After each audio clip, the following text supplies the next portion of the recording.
Welcome to Reclaiming the Republic. This is G.R. Mobley. This show is sponsored by Mobius Strip Press. If you go to mobiusstrippress.com, you can find out how you can download these podcasts and find our support documents and links.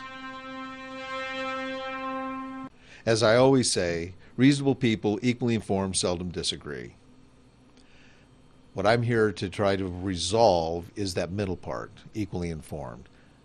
One of the things I've noticed as I've started attending local events by patriots is that there's large fractionalizing regarding different groups. And it seems to me like these divisions are either religious or over doctrinal concepts that they want to focus on liberty, they want to focus on political party, what have you. And if we are going to be successful in reclaiming the republic, we have to follow the same playbook that the framers used. And that playbook is setting aside our personal interests and setting aside our differences amongst each other. And so what I'm hoping in the next month, few months, or next year, within a year, people are actually able to work and come together and start uniting on the same basic principles that our framers united upon, and that was individual liberty and individual sovereignty. In doing that, we should be able to coalesce and actually start calling the republic together as long as we can set aside our differences and self-interests. As you can tell by the show, this is a very meaty show, and I'm not trying to hesitate in jumping into these citations, but we're covering the Federalist Papers at this point. And so let me get into the next Federalist paper that I want to help reinforce my argument with, which deals with encroachments. And this one is by James Madison. It's Federalist paper number 48. And Madison clearly states here, the conclusion which I am warranted in drawing from these observations is that a mere demarcation on parchment of the constitutional limits of several departments is not a sufficient guard against those encroachments, which lead to a tyrannical concentration of all the powers of government in the same hands. In other words, he's pointing out that it's the Constitution itself is not the only thing that is going to create a demarcation or a limiter in the federal government encroaching into the powers of the states, that it's not a sufficient guard enough, that there will end up becoming a tyrannical concentration of all powers in the government, in the federal government. And so what we have to do is we have to clearly either, as Hamilton said earlier in a Federalist paper, that we have to guard against that and be very jealous as the states and state legislatures, and it's their job to ensure that the federal government isn't encroaching. And when it does, they either redress that directly or they start working as states and coming together and saying, you are violating the Constitution, you do not have this power, cease and desist. So my favorite part of the Federalist paper is Federalist paper number 49, and this is by James Madison as well. And I think this really says it all, because this really goes into what I've referred to before as the C word. Now, there's two types of C words that I like talking about. One C word is the conspiracy C word, where we've all been programmed. Whenever you hear, oh, that's a conspiratorial theorist, or that's a conspiracy theory, or that person believes in the conspiracy, and they make it seem like a bad thing that somebody even thinks that way, that word shouldn't even exist, that there's no such thing as conspiracy. And I've yet to meet a person that hasn't conspired to some degree, whether it's trying to get a prank gift for somebody or whether it's conspiring to try to do something good without somebody really knowing. And I understand that conspiracy is typically defined as a nefarious activity, but nevertheless, even a prank can be a nefarious activity, but not necessarily something to do real evil. Bottom line, the word conspiracy exists. We should be able to use it, and it shouldn't be a hot button for progressives to be able to, point their finger of judgment at you and say, see, you believe in conspiracy. But the C word I'm really talking about today is convention. And I'm asking everybody, if you don't take the time to read Article 49 of the Federalist Papers, then you really don't understand the depth and the range and level of conventions. If anybody thinks that a convention is strictly the power and ability to write the Constitution as in a constitutional convention, or if anybody thinks that the other convention, which will lead to the rewriting of the Constitution, which is the Article 5 or the Convention of States, then you really don't understand what conventions are. Conventions is just a word used to describe the coalescing of the states in this particular case, because actually other groups use conventions. There's the CON-CON, or I should say not the CON-CON, the Comic-Con, which happens in several cities across the United States, where comic book and a lot of different entertainers get together and they offer a convention for their fans in San Diego, Chicago, New York, and so forth. So just because that convention is being used doesn't mean that the Constitution is being rewritten or even amended. You know, they could be really talking about comics at that convention. And in this particular case, Article number 49, the title basically states this, and this is a very powerful title, quote, "Method of guarding against the encroachments of any one department of government by appealing to the people through a convention." So just going into this particular Federalist paper, what is he saying here? He's talking about guarding against the encroachments of one department of government by appealing to the people through a convention. So if the executive starts taking legislative power and starts making laws, which is a clear violation of the Constitution, then what is the legislative or Congress supposed to do when this encroachment occurs?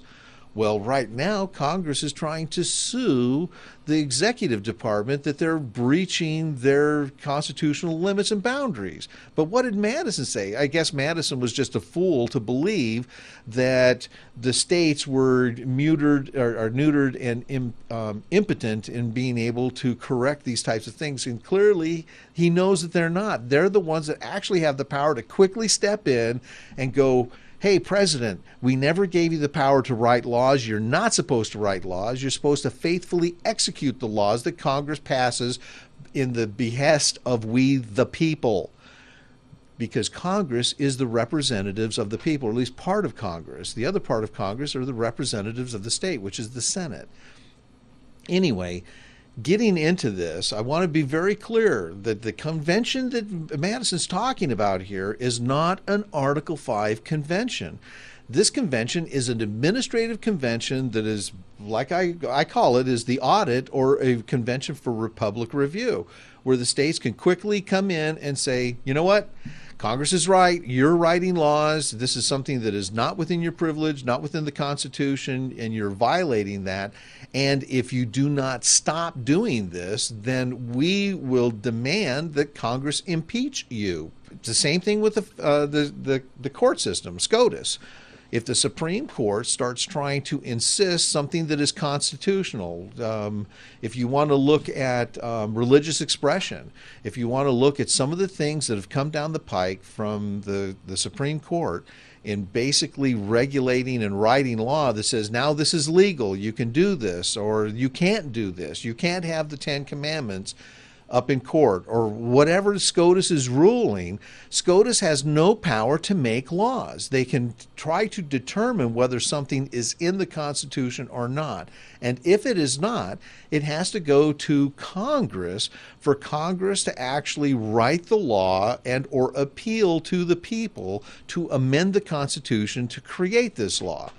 Case in point, because this has always been a hotbed issue, some jurist by the name of Blackmun felt that there were emanations from penumbras within the Constitution that dictated a right of privacy. And so he felt that it was constitutional for somebody to be able to have the secrecy and privacy from somebody else knowing whether they're pregnant, whether they're having an abortion, and so forth, in the Roe v. Wade decision. And so the Supreme Court basically waved a wand and said that this is now a constitutional right. Well, I'm sorry, folks, that the Constitution never granted SCOTUS the ability to change the Constitution or make something constitutional. They were never vested that power. Actually, that power was limited and limited to the states only, and the process is the Article 5 process. So, if the Supreme Court does feel like there are emanations from penumbras, and I hope you know what a penumbra is, look up solar eclipses, and then you'll kind of understand the umbra and the penumbra. But if you understand the concept that only the states can actually allow the changes of what's constitutional, what isn't constitutional, then the Supreme Court has to move forward with recommending to Congress that we believe that this is a constitutional right, and we ask that you amend the Constitution and submit it to the states for ratification. It's that simple. They know how difficult that is. It may be simple, but it is very difficult, and moving it into a constitutional amendment is always hard. Speaking of hard, we're heading into a hard break, so let me cut it off here, and we'll pick it up after the break. Thank you very much.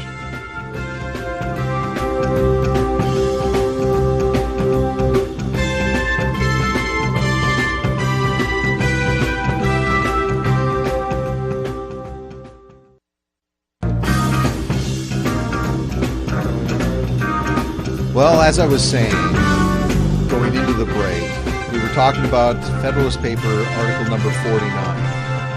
And this is a very, very, very powerful Federalist Paper because it points out that we're not limited to a constitutional convention and we're not limited to an Article 5 convention. And so I'm asking everybody, this is your homework assignment. You have to go read Federalist Paper number 49, Method of Guarding Against the Encroachments of Any One Department by Appealing to the People Through a Convention. The intent of this article is to point out that the states have the administrative capability and obligation of being able to step in and forming a convention in basically reasserting and attesting that this is an encroachment, that the executive, the Supreme Court, or even Congress, whomever is doing it, let's say the president feels like he's losing some of his powers of the commander-in-chief or of his foreign affairs, because in cases lately, the president does have the power of dictating policy over foreign affairs. Congress should not be able to encroach upon those things, and that's why it's very important and critical when we look at our presidential candidates, we look at them in the scope of the Constitution, because we do not want a president to overstep their bounds or not fulfill their obligations. And so looking at what the president is supposed to do, the primary job is to faithfully execute the laws, but also on the foreign side, the president is the one that is supposed to be asserting what our foreign policies are. We do not want a president that is going to placate to the rest of the world and disarm ourselves and allow the rest of the world to basically subjugate us. That would be a direct violation of the office of the president and the Constitution. But back into this Federalist Paper, number 49, as you read this, I challenge you to point out anywhere where it seems to have any scent or smell of a constitutional convention or an Article 5 convention. So what is it that Madison is talking about? Madison goes into this in the Virginia Resolution in 1798, but in this particular case, he's clearly pointing out that the states have the advantage. If you understand little r republicanism, if you understand the concept of republicanism, where you have this confederacy of states, the Republic has the power. The Confederacy has the power to coalesce and come in and go, we interpret this as a strict violation of the Constitution. Get back into following the limits of the Constitution, Supreme Court, President, Congress, whomever is violating it. And that's why he clearly tried to put this out there, that using a convention in dealing with encroachments is critical. And this is the epiphany, folks. If you can understand this one point, then almost all of the rest of these shows will really start resonating, because we do have the power. It's a contractual power, because as I've said before, the Constitution is a contract, the stakeholders are the states. And when I ask people, who are the founders? Who are the founders of this nation? Anybody that says, well, George Washington, Madison, Hamilton, they're incorrect. The founders are the states. It is the states that granted the Constitution to exist, not a person or not even the people. There wasn't a national election. It was done by representatives elected by the local people of each state to go in and debate the merits, and it was that small body of delegates that ratified the Constitution for their people. So, in other words, the states are the ones that are the founders, they're the stakeholders. It is their contract. I couldn't be any more clear, and probably in a roundabout way, and reiterating this in every way possible. I can't emphasize enough that the states are the stakeholders. So moving on. The next Federalist paper that deals with encroachments is 78, and it's by Alexander Hamilton. And this is kind of interesting because I think this is kind of sardonic, or, well, let me read it and then I'll give you my editorial opinion on this. Hamilton states, if then the courts of justice are to be considered as the bulwarks of a limited constitution against legislative encroachments, this consideration will afford a strong argument for the permanent tenure of judicial offices, since nothing will contribute so much as this to that independent spirit of the judges which must be essential to the faithful prominence of so arduous a duty. So Hamilton is kind of mentioning that he believes the bulwarks of the court is the one that's supposed to do this. Madison clearly stated that the best and most effective method would be making the appeal to the states. Yeah, you can go through the court system, but 9 times out of 10, if the court is stacked towards a progressive ideology and you have a progressive president and you have a conservative Congress, guess whose side the court's going to rule on? Now, keep in mind, Congress is a representative of who? The people in the states. And so when you have a majority of conservatives within that House, that probably represents the majority of the Republic.